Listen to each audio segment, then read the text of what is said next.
Hello friends, स्वागत है हमारे WOSM चैनल में।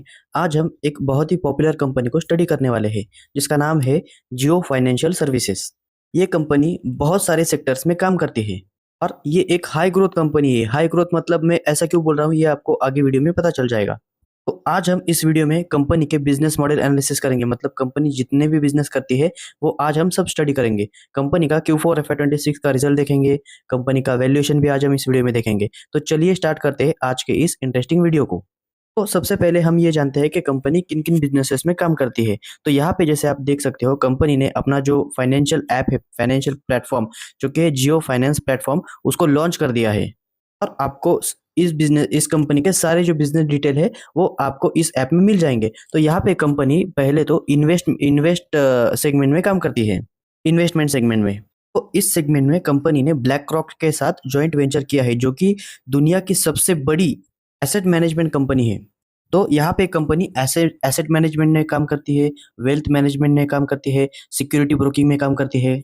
उसके बाद कंपनी का जो सेकंड सेक्टर है वो है बैंकिंग एंड पेमेंट सॉल्यूशन। तो यहाँ पे कंपनी जियो पेमेंट बैंक लिमिटेड से काम करती है और जो पेमेंट सेगमेंट है यहाँ पे कंपनी जियो पेमेंट सॉल्यूशन लिमिटेड के अंडर काम करती है। उसके बाद जो थर्ड सेगमेंट है जो कि है बोरोइंग सेगमेंट, यहाँ पे कंपनी कॉर्पोरेट लेंडिंग प्रोडक्ट में काम करती है। ये जो कंपनी है, कंपनी मतलब सेक्टर, ये जो सेक्टर है ये जियो क्रेडिट लिमिटेड के अंडर काम करता है। और जो कंपनी का आखिरी सेक्टर है ये है broking sector and insurance sector. यहाँ पे इस सेक्टर में कंपनी जियो इंश्योरेंस ब्रोकिंग लिमिटेड के अंडर काम करता है। और जो सेकंड है इंश्योरेंस, इसके यहाँ पे कंपनी ने जॉइंट वेंचर किया है अलायंस के साथ, जो कि ये अलायंस जो कंपनी है ये पहले बजाज के साथ काम करती थी। अभी उन्होंने उनके साथ टाई अप था वो खत्म कर दिया और जियो के साथ उन्होंने टाई अप कर लिया है। तो ऐसे कंपनी मल्टीपल सेक्टर्स में काम करती है। और जैसे कि आप यहाँ पे देख सकते हो, जो कि ग्रीन डॉट है, ये कंपनी के ऑलरेडी जो बिजनेस है ये इस्टेब्लिश हो चुके हैं, मतलब कंपनी का यहाँ से अच्छा खासा ग्रोथ आने लगा है। और ये जो येलो डॉट है, और इन येलो डॉट का मतलब है कि कंपनी अभी भी इन फील्ड्स में काम कर रही है। अभी हम नेक्स्ट कंपनी के जो फाइनेंशियल प्रोडक्ट है जो कंपनी ऑफर करती है उसको देख लेते हैं। तो जैसे आप यहाँ पे देख सकते हो, कंपनी थर्ड पार्टी प्रोडक्ट भी ऑफर करती है, जैसे कि लाइफ एंड जनरल इंश्योरेंस। इसमें कंपनी के टोटल 82 प्लान है। उसके बाद कंपनी फिक्स डिपॉजिट का भी सर्विस प्रोवाइड करती है और उसमें भी कंपनी के जो 6 पार्टनर्स बैंक है और NBFC है। उसके बाद कंपनी क्रेडिट कार्ड्स भी देती है। इसमें भी कंपनी ने 9 बैंक्स और 53 वेरिएंट्स के क्रेडिट कार्ड कंपनी देती है और 9 बैंक के साथ कंपनी का टाई अप है। उसके बाद कंपनी पर्सनल लोन भी देती है। इसमें भी कंपनी का 4 बैंक के साथ टाई अप है और NBFC के साथ टाई अप है। उसके बाद जो tax planning and tax filing, ये भी प्रोडक्ट कंपनी ने स्टार्ट कर दिया है। और उसके बाद जो जियो गोल्ड है, मतलब कस्टमर गोल्ड में भी इन्वेस्ट कर सकता है जियो के प्लेटफॉर्म के थ्रू। ऐसे कंपनी मल्टीपल सर्विसेज प्रोवाइड करती है, मतलब फाइनेंशियल सेक्टर में भी, इंश्योरेंस सेक्टर में भी, और जो भी इन्वेस्टमेंट करना चाहता है जो भी कस्टमर, वो भी कंपनी सर्विसेज प्रोवाइड करती है। उसके बाद कंपनी और भी नए नए फीचर्स ला रही है in coming quarters and financial year. उसके बाद हम कंपनी का जो ग्रुप स्ट्रक्चर है वो देख लेते हैं। तो जैसे आप यहाँ पे देख सकते हो, ये जियो फाइनेंशियल सर्विसेज लिमिटेड ये एक मेन सेक्टर, एक मतलब ये एक मेन कंपनी है। इसके अंदर कंपनी के जो मल्टीपल सब्सिडीज है वो एग्जिस्ट करते हैं, जैसे कि for example Jio credit limited, तो इसके 100% जो शेयर है ये JFS के पास है। उसके बाद जियो इंश्योरेंस ब्रोकिंग लिमिटेड हुआ, जियो पेमेंट सॉल्यूशन हुआ, जियो पेमेंट बैंक हुआ। उसके बाद Reliance industrial investment and holding limited हुआ, Jio financial platform and services, Jio leasing services limited. तो ये सारे जो सब्सिडरीज है इनके 100% जो शेयर है ये JFS के पास है। उसके बाद जो कंपनी ने टाई अप किया है, जैसे कि अलायंस के साथ, ब्लैक रॉक के साथ, तो यहाँ पे 50-50 पार्टनरशिप हुआ है। जैसे अलायंस के साथ 50% पार्टनरशिप हुआ है, ब्लैक रॉक के साथ 50% पार्टनरशिप हुआ है। तो इनके साथ कंपनी ने जॉइंट वेंचर जॉइंट वेंचर किया है इनके साथ। अभी हम नेक्स्ट कंपनी का जो मल्टीपल सेगमेंट्स है, सेक्टर्स है, वो सब में कैसा परफॉर्म कर रही है कंपनी, इसमें कितना ग्रोथ आ रहा है वो देखते हैं। तो जैसे आप यहाँ पे देख सकते हो, कंपनी का जो NBFC सेगमेंट है, इसका जो AUM है वो FY26 तक 25,711 करोड़ तक पहुंच गया है। यहाँ पे कंपनी का 149% का जंप दिखाई दे रहा है।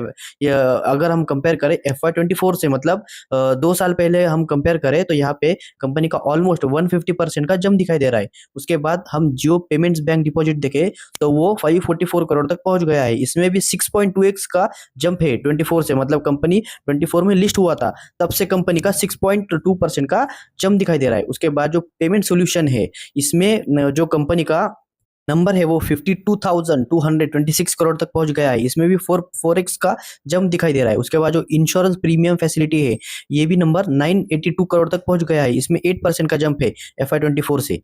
उसके बाद जो AMC क्लोजिंग AUM का जो नंबर है ये 15,218 करोड़ का है। उसके बाद जो unique user and digital platform जो है इनका, इसमें कंपनी का जो नंबर है ये 23 मिलियन तक पहुंच गया है। तो मैंने यहाँ पे स्टार्टिंग में बोला था कि ये एक हाई ग्रोथ कंपनी है। मैंने इसीलिए बोला था क्योंकि यहाँ पे अगर आप देखोगे तो कंपनी का जो बेस है FY24 का, FY25 का, ये बहुत ही कम है क्योंकि कंपनी अभी अभी स्टार्ट हुआ है। यहाँ पे कंपनी एग्रेसिवली एक्सपांड कर रहा है खुद को, इसीलिए ये कंपनी इतने ज्यादा पैसे ग्रो कर रहा है। मतलब कंपनी का अगर आप रेवेन्यू देखोगे और उसका ईयर ऑन ईयर बेसिस पे ग्रोथ देखोगे तो आपको वो 100+% से ग्रोथ दिखाई देगा कंपनी का। वैसे तो ये एक लार्ज कैप कंपनी है। कंपनी का अगर आप मार्केट कैप देखोगे तो वो है ऑलमोस्ट 1.5 लाख करोड़ का है कंपनी का मार्केट कैप। ठीक है, तो ये एक लार्ज कैप कंपनी है, पर फिर भी कंपनी अभी अभी स्टार्ट हुआ है, इसीलिए कंपनी का जो ग्रोथ है ये भी हाई नजर आ रहा है। अभी हम नेक्स्ट कंपनी का फाइनेंशियल परफॉर्मेंस देख लेते हैं पूरे साल का। तो यहाँ पे जैसे आप यहाँ पे देख सकते हो कंपनी का FY26 का अगर आप इनकम देखोगे तो वो 3,274 करोड़ का है। अगर यही आप पिछले साल का देखोगे इनकम तो वो 1,838 करोड़ का है। यहाँ पे कंपनी 78% से ईयर ऑन ईयर बेसिस पे ग्रो कर रहा है। अगर आप यही कंपनी का इनकम Q4 FY26 का देखोगे तो वो 1,020 करोड़ का है, और Q4 FY25 का इनकम देखोगे तो वो 518 करोड़ का है। तो क्वार्टर ऑन क्वार्टर बेसिस पे अगर आप देखोगे तो यहाँ पे कंपनी का 97% का जंप दिखाई दे रहा है। मतलब पिछले साल का क्वार्टर और इस साल का क्वार्टर कंपेयर करोगे तो इसीलिए मैं ये बोल रहा था कि ये कंपनी ये एक हाई ग्रोथ कंपनी है। अभी हम नेक्स्ट कंपनी का प्रॉफिट एंड लॉस स्टेटमेंट देख लेते हैं। तो जैसे आप यहाँ पे देख सकते हो कंपनी ने Q4 FY26 के जो टोटल इनकम है ये 1,020 करोड़ है, और कंपनी का FY26 का इनकम है ये 3,274 करोड़ का है।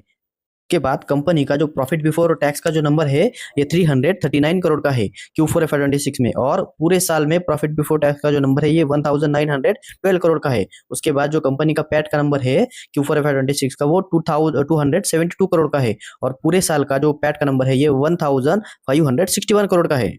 अभी हम नेक्स्ट कंपनी का सबसे इंपॉर्टेंट मैट्रिक जो है, जो कि होता है कंपनी का ग्रोथ, वो देख लेते हैं। तो जैसे आप यहाँ पे देख सकते हो मार्च 26 में मतलब Q4 FY26 में कंपनी ने ऑलमोस्ट 106% से ग्रो किया है। और अगर हम यही नंबर पिछले कुछ क्वार्टर का देखें तो कंपनी ने पिछले साल के Q4 में 18% से ग्रो किया था। तभी तो कंपनी का कुछ बिजनेस स्टार्ट भी नहीं हुआ था। ठीक है, उसके बाद कंपनी का अगर आप परफॉर्मेंस देखोगे तो वो कंपनी ने 47% से ग्रो किया, 42% से ग्रो किया। उसके बाद लास्ट क्वार्टर में कंपनी ने 106% से ग्रो किया। इस क्वार्टर में भी कंपनी ने 100+% से ग्रो किया। और मुझे लगता है कि आने वाले नेक्स्ट क्वार्टर में भी और फाइनेंशियल ईयर में भी कंपनी ऑलमोस्ट 100+% से ग्रो करेगी।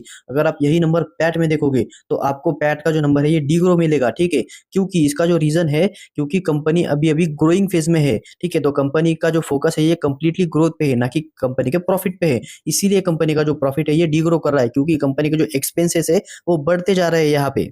कि अगर कंपनी को ग्रो करना है तो अपना जो एक्सपेंसेस है उसको कंपनी को बढ़ाना पड़ेगा। तो कंपनी यही कर रही है, इसीलिए कंपनी का जो पैट का नंबर है ये माइनस में दिख रहा है। मतलब माइनस में तो पैट नहीं है, पर कंपनी का जो ग्रोथ है पैट का वो माइनस में है। तो मेरे हिसाब से हमें कंपनी का टॉप लाइन का ही नंबर देखना चाहिए अभी फिलहाल कुछ क्वार्टर्स के लिए, कुछ फाइनेंशियल ईयर के लिए। कंपनी अपना जो एक्सपांशन है वो कैसे करती है, कंपनी कैसे मार्केट शेयर कैप्चर करती है, कंपनी अभी फिलहाल इसी पे फोकस कर रही है।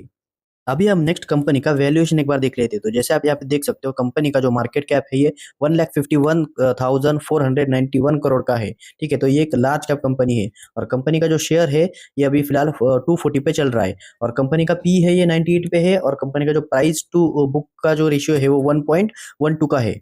तो यहाँ पे ये एक फाइनेंशियल कंपनी है। ठीक है, तो आपको पी रेशियो से ज्यादा कंपनी का प्राइस टू बुक पे ध्यान देना पड़ेगा। ठीक है, तो यहाँ पे अभी फिलहाल कंपनी एक्सपांडिंग मोड पे है। ठीक है, तो इसीलिए कंपनी का जो वैल्यूएशन है ये इतना मैटर नहीं करेगा। अभी हमें फिलहाल कंपनी के ग्रोथ पे ही फोकस करना पड़ेगा। अभी हम नेक्स्ट कंपनी का एक साल का शेयर का परफॉर्मेंस कैसा है वो देख लेते हैं। तो जैसे आप यहाँ पे देख सकते हो कंपनी का जो एक साल का परफॉर्मेंस है ये इन लाइन ही रहा है। मतलब ज्यादा बढ़ा भी नहीं और ज्यादा गिरा भी नहीं। यहाँ पे 4% का डिक्लाइन नजर आ रहा है यहाँ पे पूरे साल में। ठीक है, तो एक साल पहले कंपनी का जो शेयर था ये 250 पे चल रहा था, अभी कंपनी का जो शेयर है ये 240 पे चल रहा है। यहाँ पे पूरे साल में कंपनी का जो बिज़नेस है इसमें कुछ सिग्निफिकेंट चेंज नहीं आया था। अभी-अभी कंपनी का बिज़नेस स्टार्ट हो गया है। तो अभी हमें कंटिन्यूअसली ट्रैक करना पड़ेगा नेक्स्ट फाइनेंशियल ईयर से कि कंपनी कैसा परफॉर्मेंस देती है, कंपनी कितना मार्केट शेयर कैप्चर करती है। इसी पे सारी चीज़ें डिपेंड करेगी कि कंपनी का जो शेयर है ये आगे चल के कैसा परफॉर्म करेगा। अगर यहाँ पे कंपनी ज़्यादा से ज़्यादा मार्केट शेयर कैप्चर करती है, ज़्यादा से ज़्यादा रेवेन्यू जनरेट करती है, कंपनी का टॉप लाइन बढ़ता है, तो यहाँ पे कंपनी का जो शेयर है ये ज़रूर अपने शेयर होल्डर को ये पैसा बना के देगा। ये कोई बाय या सेल रिकमेंडेशन वीडियो नहीं है। हम यहाँ पे बस शेयर मार्केट को स्टडी कर रहे हैं। अगर आपको कुछ भी बाय करना हो, सेल करना हो, तो आप अपने फाइनेंशियल एडवाइजर से ज़रूर पूछ के डिसीजन ले सकते हो। हम तो यहाँ पे बस शेयर मार्केट को स्टडी कर रहे हैं कि ग्रोथ कैसे होता है, कंपनी का टॉप लाइन क्या है, कंपनी का बॉटम लाइन क्या है, इन सब से कंपनी का वैल्यूएशन कैसे निकालते हैं। अगर आपको ये वीडियो अच्छा लगा तो वीडियो को लाइक कीजिएगा, इस वीडियो को अपने दोस्तों के साथ शेयर कीजिएगा एंड चैनल को सब्सक्राइब कीजिएगा। Thank you.